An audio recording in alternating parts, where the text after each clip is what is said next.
Welcome back, Ian Hayes, aka Mama G, co-creator, as I always say, along with the prime creator of Fiercely Fulfilled Feminine, where I help twin flames to heal sexual trauma, reclaim their power, and experience true fulfillment through what I call the Sacred Sexuality Reclamation Method. Now, today's topic may or may not be a little controversial.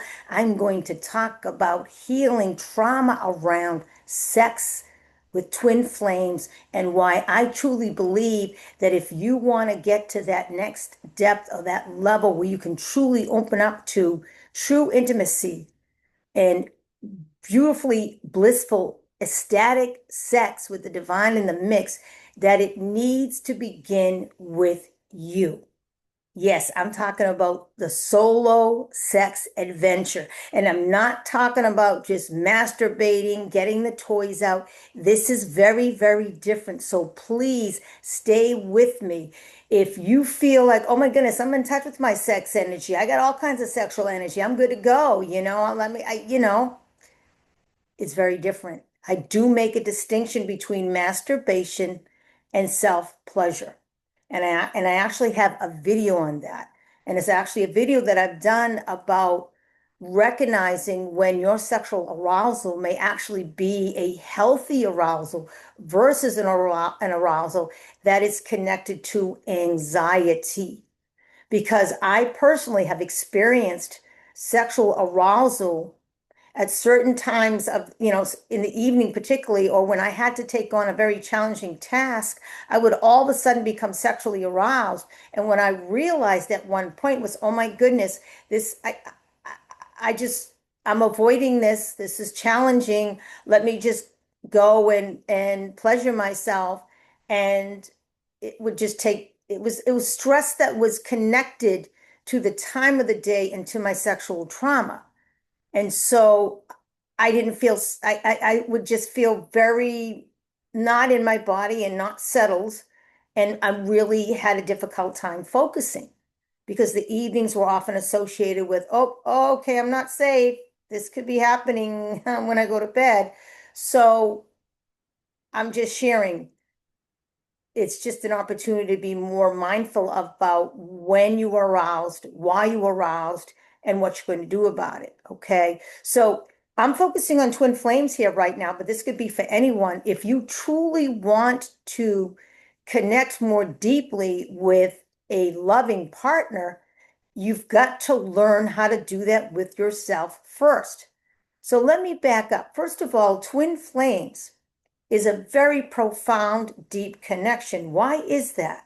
It's because it's two incarnate incarnations of the same exact soul, which means you share the same exact core frequency, which explains the intensity of the attraction, which initially, and really it doesn't go away, feels like lust on crack.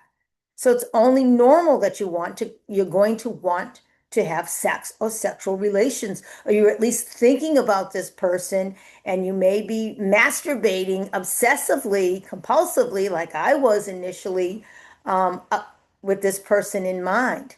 So, very normal, typical aspect of the journey. So, do not shame yourself. It is all good to go. Because, to be honest, I truly believe that this Kundalini activation and then whatever you choose to do with it is just part of the ascension process and part of the ability to begin to transmute the trauma that you and your divine counterpart may have experienced. So the sex is a power, sexual energy is a powerful activator, powerful transmuter. So however it has unfolded for yourself, it's been absolutely perfect. So honor it. Now, you may have, you have this bubble up phase, but then all of a sudden you back up, right? You back up, it feels wonderful, beautiful, but all of a sudden this is the backup. Sacred preparation. Now, one or both of you may have decided, okay, walked away, got cold, shut down, became distant, said, I can't be vulnerable. This is too scary. I'm going to tell you right now, it's both of you. One of you may physically be the one that seems to be walking away, and yet you're both energetically reflecting the same energy or mirroring the same energy to each other. You're essentially saying, whether it's on a subconscious level or not, this is not safe. This is going to cause pain. Betrayal is what this is not going to end up in betrayal. This is dangerous. I could lose my life. I can't let go. I can't just let myself go. As much as I feel for this person, as much as I love this person, as deep as this connection feels, I cannot let myself go because it's not safe. It's not safe. It isn't, yes, it is about vulnerability. But even before vulnerability, even before the expression of emotions, which may have been suppressed and are deep, deep down in there, it's the sense of wanting to feel safe. Because love has become associated with sex with love. Sex and love actually are great to be associated, but yet oftentimes twin flames, and myself included, is we have come to associate, or we used to, I don't want to put myself in there at this point, sex with love. If we're not having sex, then you don't love me. If we're not having this amount of sex, then you don't love me and you feel rejected. Okay, that's one piece to it. Or sex has been associated with pain instead of pleasure, with betrayal instead of connection. So what tends to happen is, and I'm just going to see if I can give a couple of specific examples. First of all, let's look like a traditional man and woman. Okay, I'm a lesbian.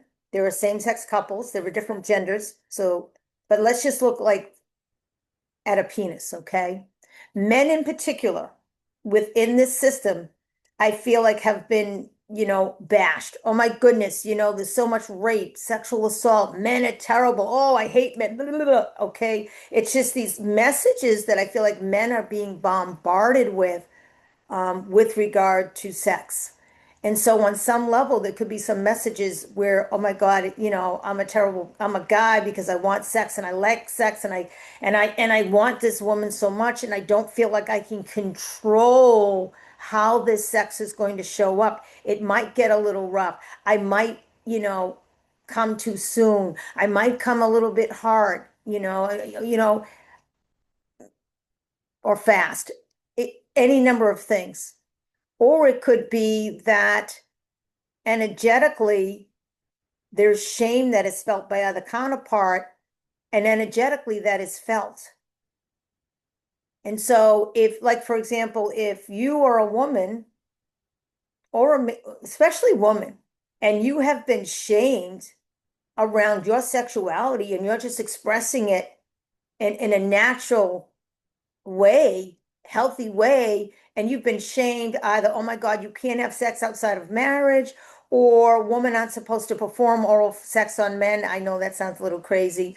Or you just shouldn't be thinking about sex in that way, or you shouldn't even be masturbating. Like somehow a teen coming of age isn't supposed to want to masturbate. So there's all these shameful ways and these judgments and the programming and the indoctrination that can really put a lot of shameful energy around sex. And that's for people of all genders. That's for all genders. So there's one example. Another example could be, let's say, okay, I'm going to use a woman, for example, a woman may be engaged in sex, enjoying it because sex feels good, let's face it. And then all of a sudden, they don't necessarily feel the presence of the partner. You see, what happens is, and I'm going to look at the man woman again. When a man or someone with predominantly masculine energy has experienced trauma and trauma overlays, they experience a certain level of anxiety and they're not able to be fully present at all, especially during sex. So it just becomes an act of, okay, let's just do this. Let's feel good. Let's just get it done. and they're not really able to tap into the little micro bodily sensations that a woman may be experiencing. They're not really tapping into their own breathing rhythm, the breathing rhythm of their partner. So again, just any gender, they're not necessarily tapping into, okay, all of a sudden, oh, this person is freezing up, they're contracting, they're becoming tense, they're becoming tight, their breathing is becoming more shallow. And oh, okay, let me slow down, let me tap in, let me make some eye contact, let me just be more gentle. That doesn't happen when there is unhealed trauma. And I know I'm saying men, woman, but it could be any gender. So you're going to have just a lack of presence in general. But yet I have found through observation and through clients who've shown up is that it's typically, let's say, like a man or someone with predominantly masculine energy is just going to be more performance driven, more about what they're feeling as far as their own sensations. And that's more about anxiety. Let's not shame this. There's no right or wrong. It's just because of their own anxiety and their own trauma. So they're not able to fully be present with their partner. And their partner can energetically feel that. And that the partner can start to feel like, oh, I'm just an object. They don't really love me. I thought they loved me. I feel like they love me. But then all of a sudden, there's all these messages in the head that say, oh, I'm not sure this is love. This feels too much like what I've experienced in the past because it is for both partners. And then one partner, probably the one with the predominant feminine energy, will all of a sudden, instead of softening, is going to harden and contract out of fear and maybe even shut down and may feel a sense of aggression and even violation because other partner was not present enough to notice the change in her. Like all gung ho, but no, wait, I'm not feeling this. This doesn't feel comfortable to me right now. I don't want to go through with this. I'm not feeling safe. It is not always registered. Again, it's the lack of presence. It's the lack of awareness. It's the lack of self-control, even due to trauma. So twin flames show up with the trauma. The trauma shows itself, the echoes of the trauma, and then it's an opportunity to say, hey, wait a minute. This doesn't feel safe. Let me back up. What can I do with this? What can I do with this? Okay. So sexual energy is extremely, extremely powerful. It's extremely powerful. And that's why it needs to be taken seriously. It's like a 5-year-old. You're not going to go tell a 5-year-old to go and play with fire. Same reason you don't have a 5-year-old watch. A 5-year-old doesn't watch their parents have sex. Okay. It's a very powerful energy. It's one of the most powerful energy there is because it's literally the creative force of the universe. So why do I promote the solo sex and the backing up is because whether you do it consciously or not, you want to begin to dissolve those patterns. You want to learn to transmute the pain, to reconfigure, recode, to melt any frozen energy, to regulate more than anything the nervous system. So you can start to feel safe, so you can start to relax, so you can start to open, soften, so you can start to open up, so you can start to receive, so you can start to embody those of all genders, more of your divine feminine energy. And then you also want to bring in more of your divine masculine energy. So it's building that inner sense of safety, that inner sense of support, providing for your own security. And then that feminine aspect, which softens and receives and trusts. Trusts. So bringing those into harmony. That's the big part. And to see if you can learn to do that with yourself and become devotional to yourself then you are preparing yourself to be able to do that with your divine counterpart. And if you're doing that, I guarantee that your divine counterpart is also going through that. So instead of, so now it becomes, instead of love associated with pain, instead of sex with betrayal and connection with danger, it becomes love with devotion, sex with pleasure, connection with intimacy.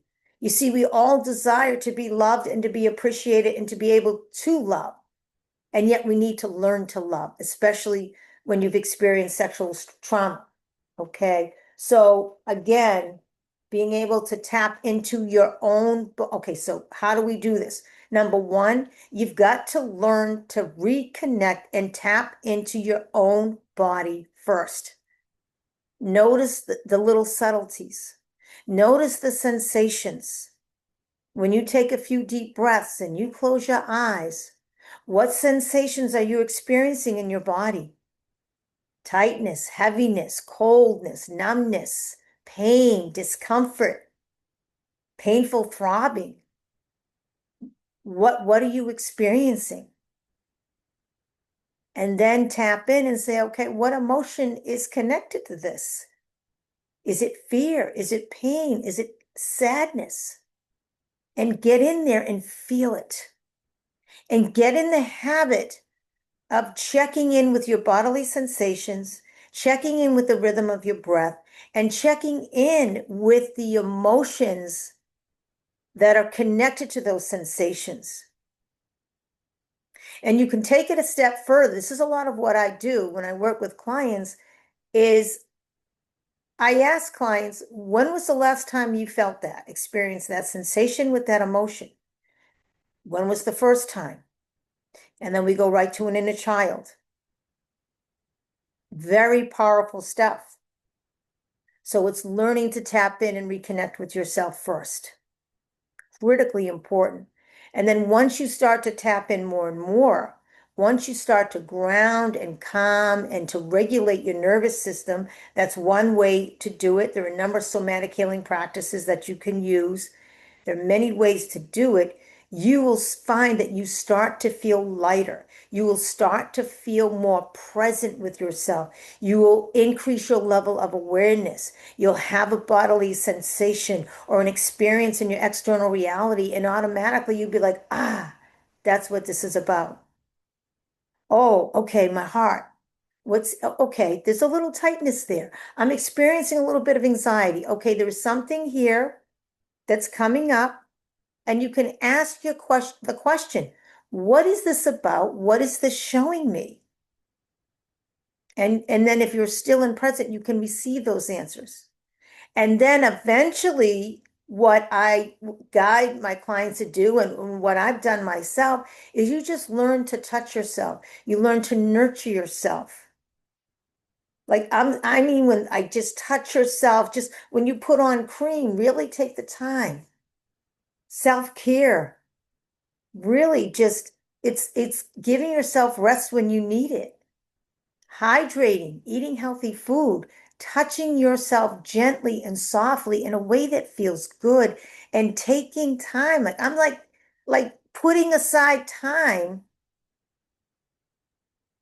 That's not just, okay, this is a 5-minute quickie. I mean, that's going to happen too. I still do that. Okay. But let's say you put aside 20 minutes and true self-pleasure. Like you'll put aside time for maybe a manicure, a pedicure, a nice long hot shower. But how many of you take the time to actually self-pleasure? Very key aspect to personal self-care, personal self-development, and to be able to open yourself up to the greater free flow of sexual energy, which is going to allow you to feel more alive, which is going to help to align you to your true purpose with passion, with pleasure. It brings you back online, and that's only going to bring in your ability to connect more deeply with you, with others, with all of life. And even with your twin flame, whether you're in physical reunion or not, you will feel a deeper connection. You will experience stronger telepathic communication that is favorable. that is supportive, that is all now both of you evolving through love. Now, there may still be some fear there, especially if you're still in that sacred preparation, like I still am. Like, I'm good to go with that. Yet there's more and more love, and you start to learn to evolve through love. And that's what we truly desire. We evolve through fear, and then actually stagnates us at the same time, allows us to help us to heal. And then eventually you evolve through love. And you evolve through love of self first. That's the key. You evolve through self-devotion, self-acceptance, unconditional love for yourself. And that can be mirror work, that can be inner child work, the mother wound, the father wound, somatic healing practices, chanting, breath. There are so many techniques. And so if you are on a solo path right now, or even if you are in physical reunion, but you're just having some challenges and triggers around sex, I offer a one-off session. I offer a free quantum strategy session. You can check in and we can see where you're at and how I may or may not be able to support you, and offer you a free training video when you book a call. I also right now am offering a one-on-one coaching program, 90-day deep dive, laser focus through intuitive guidance to support you on this journey. It's called the Reclaim Your Sacred Sexuality one-on-one coaching program. I'm going to drop description links in the description there. And also in February of this year, I am offering an 8-week master course to help bring those portals of pain into portals of pleasure, reprogramming all the major erogenous zones in your body as they align to the sensual, naturally sensual nature of your major chakra systems. It's called Undress Your Sacred Sexuality, Accessing Full Body Shakti, and it's a beautiful, powerful way to continue to devote your pleasure to yourself, to slow down, to tap in, to check in, and to really feel the joy of what presence with pleasure can give you, bringing the divine into the mix. So again, I'm going to drop that in there. Please like, comment, subscribe, share for the benefit of those who may want to hear this message. I love you so much. That solo journey, it can be absolutely beautiful. I attest. Much love, Mama G.